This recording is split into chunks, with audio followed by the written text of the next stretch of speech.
Good Morning Business, French Tech.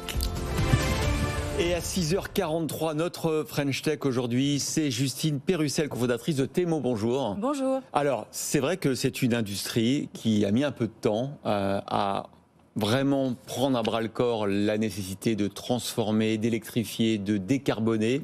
Je veux parler du nautisme, avec tous ces bateaux qui encore consomment du fuel, du carburant, les yachts, les petits bateaux, les voiliers pour sortir du port. Il y a des solutions. L'électrification, les moteurs électriques, ça y est, on y est. Quelque temps, on avait reçu un de vos concurrents, Kaenotic, qui est sur les plus petits modèles. Vous annoncez aujourd'hui une levée de fonds de 6 millions d'euros qui fait rentrer dans votre capital américain. Ça veut dire que le marché américain s'ouvre à vous. Expliquez-nous quel type de moteur électrique vous faites pour les bateaux. Nous, chez Temo, on a démarré il y a 5 ans avec vraiment cette idée finalement de faciliter les sorties en mer. Donc, vraiment faciliter les sorties en voilier, les sorties en annexe. Donc, ça reste la plaisance légère. Ouais. Aujourd'hui, vous l'avez dit, c'est vrai qu'on voit que le marché de la plaisance s'électrifie. Donc, c'est très bien. On a démarré avec un produit d'appel qui était vraiment pour les petites annexes, qui permettait de faire les transferts de 5 minutes. La demande étant là, on a continué de développer la gamme. C'est vraiment l'idée de pouvoir aller sur des puissances plus grandes pour équiper de plus en plus de bateaux, notamment de voiliers, et toujours avec cette idée finalement de faciliter et d'avoir des solutions plus durables. Vous êtes basé à Vannes. Oui. Vous fabriquez là-bas ? Alors, on fabrique en Loire-Atlantique. Temo est né près de Nantes, et donc on a notre site de production qui est toujours là-bas. Donc, on a vraiment un pied dans les deux régions.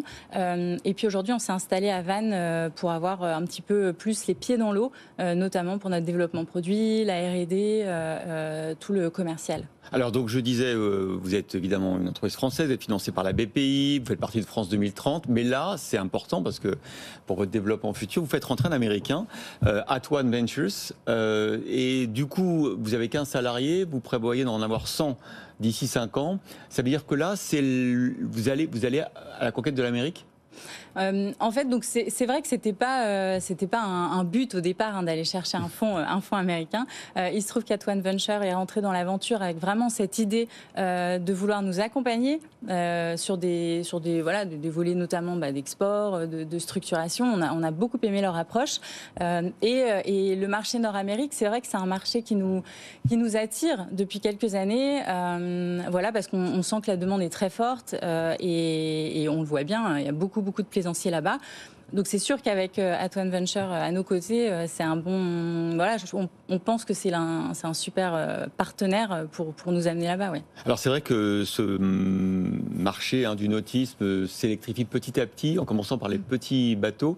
Est-ce que à quelle échéance vous pensez qu'on pourra décarboner complètement cette industrie ? Parce que c'est vrai que c'est un peu une aberration. La mer, c'est synonyme d'environnement, de nature, etc.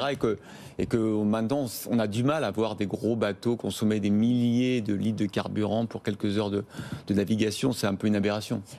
C'est vrai que l'équation, elle est pas facile, elle est pas simple sur des grosses puissances. Il faut savoir, pour pouvoir déplacer un bateau, il faut 10 à 20 fois plus d'énergie, on va dire, que sur le terrestre. Ouais. Donc c'est vrai qu'il faut embarquer beaucoup de batteries. Les batteries, c'est très lourd, ça prend beaucoup de place. Quand on a un voilier, il y a aussi tout l'équipement du bord qu'il faut équiper aussi en énergie. Donc c'est vrai que sur les grosses puissances, ça va prendre encore un petit peu de temps, mais il y a des initiatives qui se font. C'est un marché plus petit aussi que le terrestre, donc la R&D, tout ça met un petit peu plus de temps.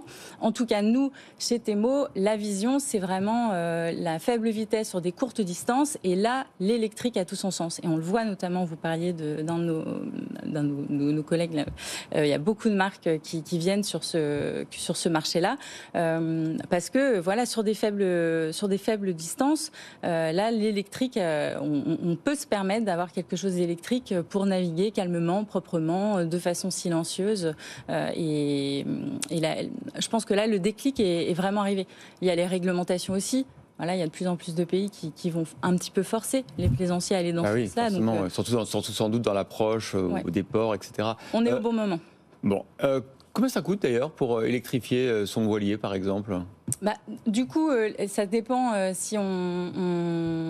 ça dépend la taille du voilier déjà, mais en gros, voilà, nous, les premiers, le T-Mobile là, que nous sortons pour des voiliers jusqu'à 10 mètres, ça coûte 3 000 €. Ah oui, donc par rapport, on va dire, à l'ensemble du bateau, c'est vraiment une équation qui vaut le coup. Bien sûr, et ça permet de sortir du port, de pouvoir rentrer s'il n'y a plus de vent. Oui, bien sûr, ça permet vraiment, c'est une motorisation, c'est l'assistance de propulsion qui va permettre de sortir du port, après de sortir les voiles, on fait sa balade et puis on arrive au mouillage, on descend à terre et puis en cas de pétole, comme on dit, quand il n'y a pas de vent du tout, ça permet de rentrer au port de façon sécure.